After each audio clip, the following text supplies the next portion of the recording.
Assalamualaikum warahmatullahi wabarakatuh. Nah, pada kesempatan kali ini, izinkan saya menjelaskan materi mengenai perkembangan asuransi. Nah, jadi di dalam perasuransian itu terdapat perizinan, pendirian, dan penyelenggaraan perasuransian. Nah, sebelum ke materi yang nanti-nanti, kita akan bahas mengenai perizinan dulu deh. Jadi, apa sih itu perizinan? Perizinan adalah suatu bentuk permasalahan, fungsi pengaturan, dan bersifat pengendalian yang dimiliki oleh pemerintahan terhadap kegiatan-kegiatan yang dilakukan oleh masyarakat. Nah, perizinan usaha sendiri ini diatur dalam Undang-Undang Nomor 40 Tahun 2014 tentang perasuransian yang kemudian diatur lebih lanjut dalam peraturan OJK. OJK itu apa? Otoritas Jasa Keuangan. Baik, selanjutnya mengenai syarat-syarat perizinan asuransi. Nah, ini syarat-syaratnya terdapat pada pasal 8 ayat 1 tentang Undang-Undang Perasuransian. Nah, jadi hal-hal yang harus dipenuhi untuk perizinan perusahaan perasuransian. Jadi itu ada sekitar 15 ya. Jadi yang pertama ada anggaran dasar, susunan organisasi, modal disetor, dana jaminan kepemilikan, dan lain sebagainya. Mungkin bisa baca sendiri selanjutnya. Nah, ini lanjutan dari syarat-syarat untuk perizinan perasuransian. Nanti mungkin yang punya draft undang-undang, nah itu bisa dibuka sendiri ya. Oke, adapun mengenai pencabutan izin perusahaan perasuransian.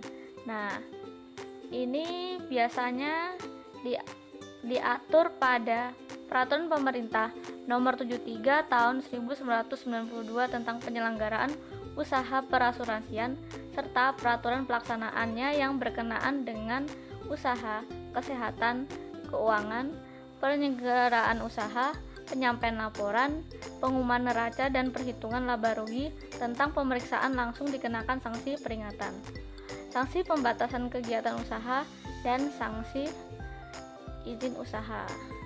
Jadi, yang tidak memenuhi ketentuan pada peraturan pemerintah Nomor 73 Tahun 92 akan dikenakan sanksi.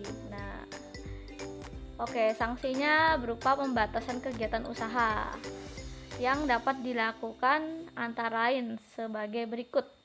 Oke, jadi yang pertama larangan melakukan penutupan pertanggungan baru bagi perusahaan asuransi. Yang kedua, larangan melakukan penutupan pertanggungan ulang yang baru bagi perusahaan reasuransi. Yang ketiga, larangan melakukan jasa keperantaraan bagi perusahaan pialang asuransi dan perusahaan pialang reasuransi. Selanjutnya, larangan melakukan jasa konsultasi aktuaria bagi perusahaan konsultan aktuaria. Larangan melakukan jasa penilaian kerugian bagi perusahaan penilai kerugian asuransi. Dan yang terakhir, larangan melakukan jasa pemasaran bagi agen asuransi. Nah, pendirian perasuransian di Indonesia. Nah, ini diatur pada pasal 8 ayat 1 Undang-Undang Dasar Nomor 40 Tahun 2014. Oke, jadi setiap pihak yang ingin melakukan usaha, ingin mendirikan perusahaan perasuransian, nah wajib memperoleh izin usaha dari OJK itu ya. Nah, pemberian izin oleh Menteri Keuangan bagi perusahaan perasuransian menurut Peraturan Pemerintah Nomor 73 Tahun 92 yaitu sebagai berikut. Yang pertama, persetujuan prinsip pada pasal 9 dapat dilakukan dengan dua tahap, yakni persetujuan yang diberikan untuk melakukan persiapan pendirian suatu perusahaan yang bergerak di bidang perasuransian, di mana batas waktu persetujuan prinsip dibatasi selama-lamanya 1 tahun. Yang kedua, izin usaha adalah yang diberikan untuk melakukan usaha setelah persiapan pendirian selesai, di mana izin usaha diberikan setelah persyaratan izin usaha telah dipenuhi. Oke, ketentuan model dan register perusahaan perasuransian. Jadi persyaratan umumnya itu gini ya, hanya untuk menjalankan salah satu jenis usaha perasuransian dan perusahaan tidak memberikan jaminan pinjaman kepada pemegang saham dan mempunyai susunan organisasi perusahaan. Nah, jadi susunan organisasi perusahaan itu seperti struktur dalam perusahaan itu harus dipenuhi.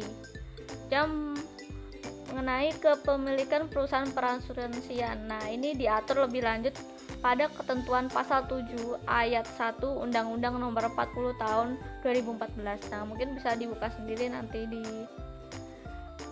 mungkin punya literatur dari undang-undangnya, bisa dibuka sendiri ya nanti ya. Oke. Next, ini mengenai penyelenggaraan perasuransian di Indonesia. Jadi pada dasarnya penyelenggaraan asuransi syariah di Indonesia ini didasarkan pada kontrak mudharabah, yakni kontrak kerjasama antara dua pihak, antara peserta dan perusahaan. Jadi semisal pihak A nih nggak punya modal, selanjutnya ada pihak B punya modal, nah itu bisa kerjasama. Ya, yang pihak B ini nggak punya modal tapi dia punya basic untuk mendirikan asuransi syariah, mampulah untuk mengoperasikan kegiatan perasuransian gitu. Nah, landasan yang dipakai dalam asuransi syariah sendiri menggunakan prinsip syariah yang didasarkan pada fatwa yang dikeluarkan oleh lembaga yang memiliki kewenangan dalam penetapan fatwa di bidang syariah. Nah, menurut Peraturan Menteri Keuangan Nomor 18 garing PMK titik 0110